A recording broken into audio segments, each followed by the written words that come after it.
Sasih ke-6 melaksanakan upacara Nangluk Merana. Nangluk Merana seperti halnya wewaran, wuku, tanggal, panglong semuanya mempunyai perhitungan ala ayu atau baik buruk, maka sasih pun mempunyai perhitungan ala ayu.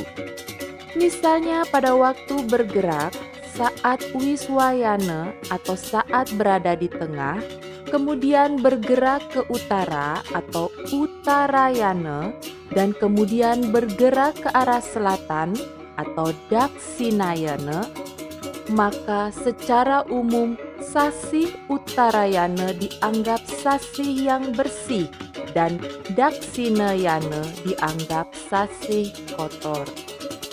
Daksinayana jatuh pada sasih ke-6, kapitu, kawulu, dan ini adalah sasih yang baik untuk Nangluk Merana atau membuat upacara butayatnya.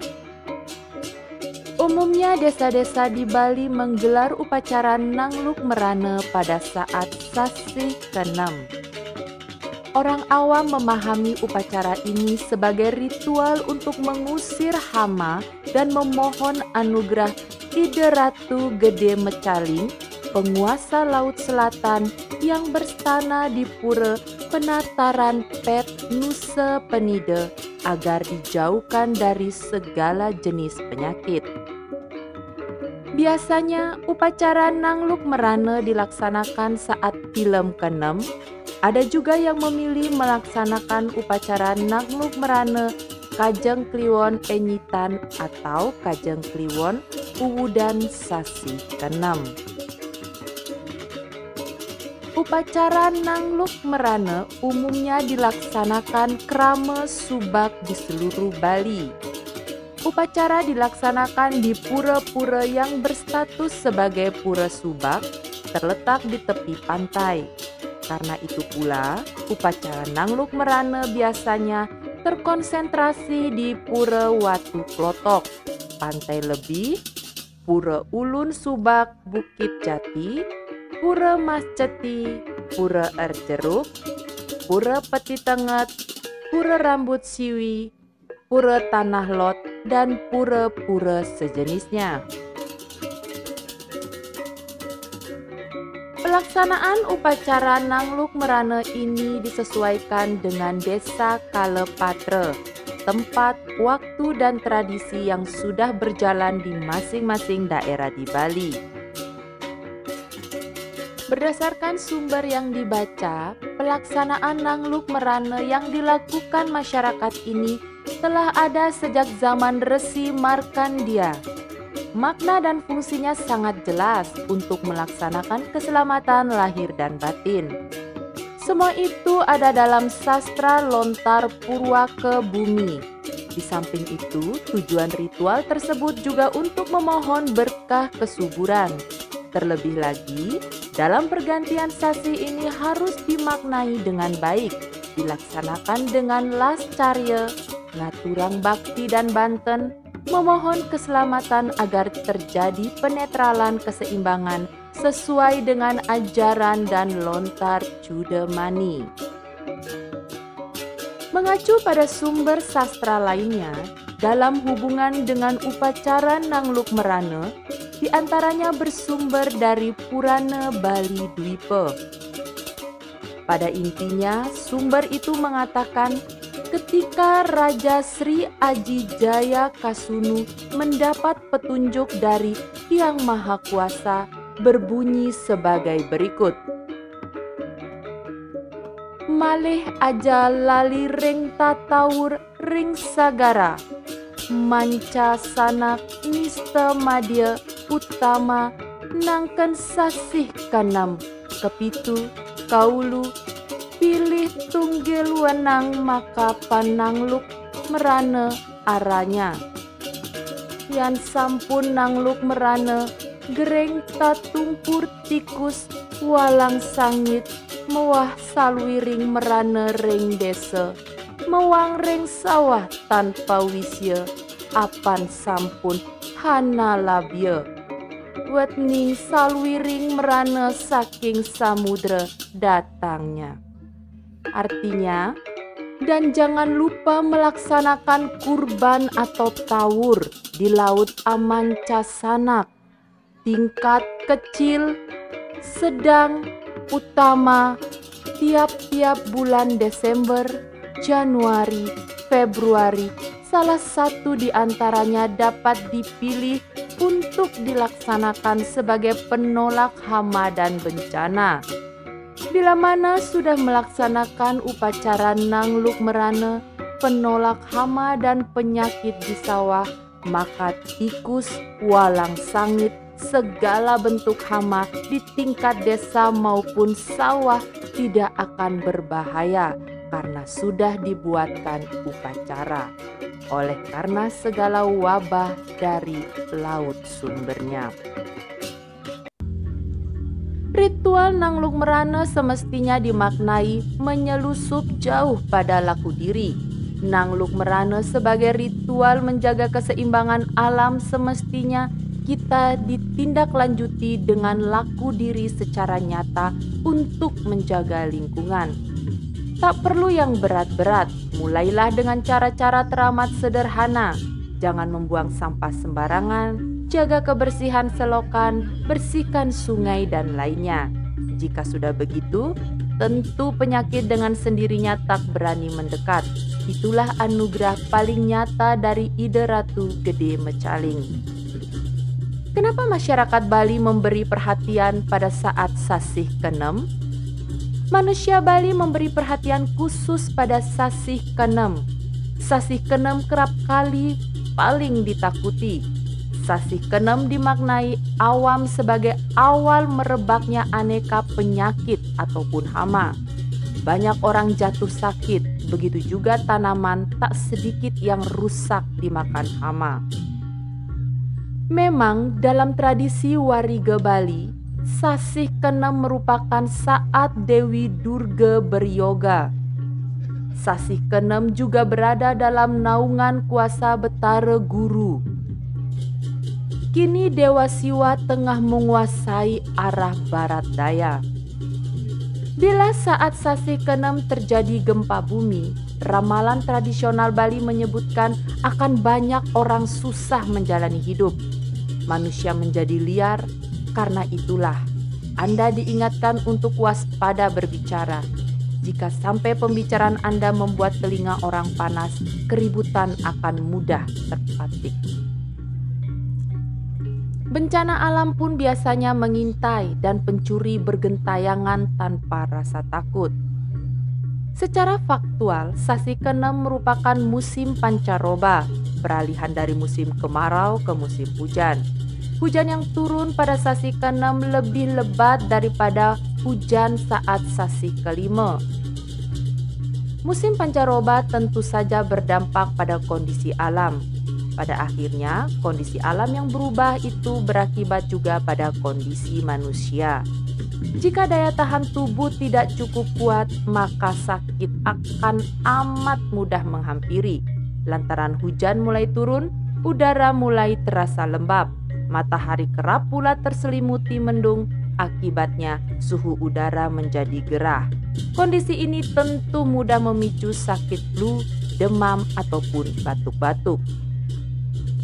Terlebih lagi pada sasih ke-6 ini, lalat kian berbiak saja. Lalat merupakan salah satu spesies penyebar penyakit. Asalnya, lalat dengan mudah hinggap di tempat-tempat paling kotor, tetapi juga pada saat yang tidak lama bisa dengan mudah hinggap di tempat makanan. Karena itu, sangat penting artinya memperhatikan kebersihan lingkungan sepanjang sasih ke-6 ini. Sanitasi mesti dijaga agar benar-benar bersih. Jangan juga membiarkan makanan terbuka hingga mudah dihinggapi lalat. Pada sasih ke-6 bukan hanya manusia dan hewan yang mudah terserang penyakit. Tanaman juga amat gampang dirajam hama sepanjang sasih ke-6 ini. Karenanya pada sasih ke-6 orang Bali biasanya melaksanakan upacara Nangluk Merana, upacara mengusir hama. Akan tetapi, sasih ke-6 juga merupakan saat tepat untuk mulai meladang. Hujan pertama sasih ke-6 akan menyegarkan ibu bumi. Sang pengabdi ibu bumi, para petani, para peladang biasanya akan mencangkuli tanah pada sasih ke-6. Namun, untuk melaksanakan upacara yatnya yang direncanakan atau ngewangun, semisal upacara pawiwahan atau pernikahan, ngaben maupun ngetek linggih, umumnya akan menghindari sasih ke-6. Anda disarankan untuk menunda dulu upacara-upacara tersebut minimal sebulan dengan mencari sasih ke-7. Yang paling baik disarankan mencari sasih kedase. Sasih ke-6 biasanya dijadikan saat tepat untuk melaksanakan upacara butayatnya seperti mecaru. Sasih karo baik untuk pitrayatnya. Sasih caitra baik untuk butayatnya. Sasih kapat dan kedase baik untuk upacara dewayatnya. Sehingga saat purnamaning kapat dan kedase kita melihat umat Hindu melaksanakan upacara odalan pada pura-pura besar seperti Kayangan Jagat, Sat Kayangan, Dang Kayangan, Kayangan 3, dan sebagainya. Masih banyak lagi padewasan memperhitungkan ala ayuning sasi.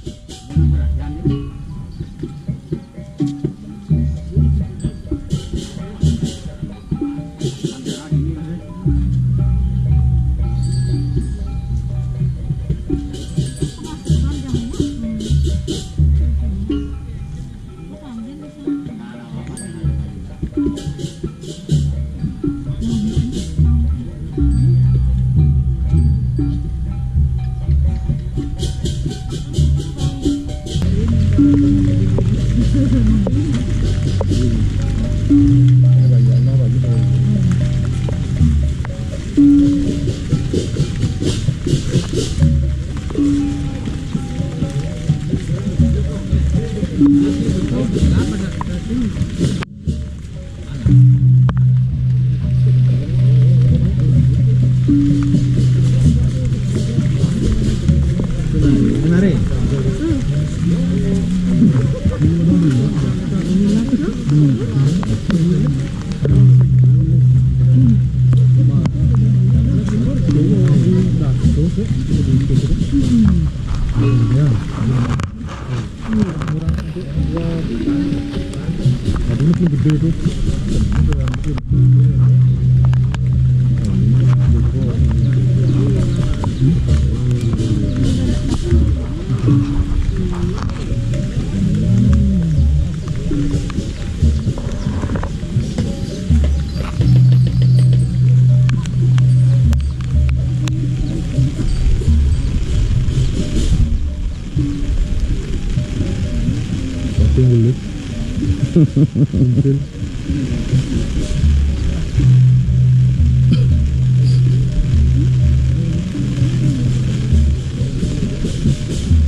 Karu ayu di ulun desa tu nya nagen tungang dini kongkongan tungang ni dini belah desa ya anu tu gede ngabu sepeda kan goreng tapi ya itu pesan itu bisa tu bantu kucing ni pak kena ngat pedal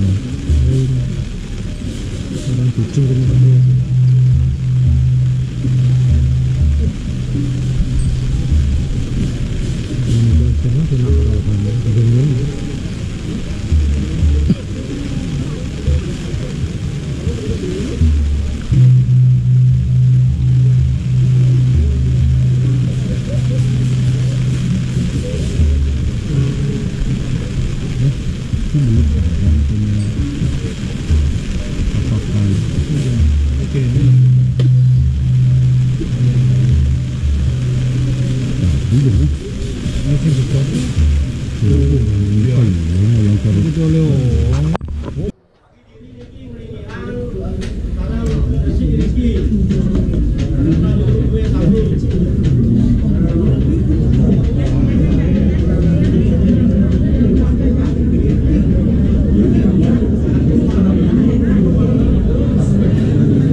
Ikuti terus update terkini Bali Aman, menghadirkan segala sisi dari Bali.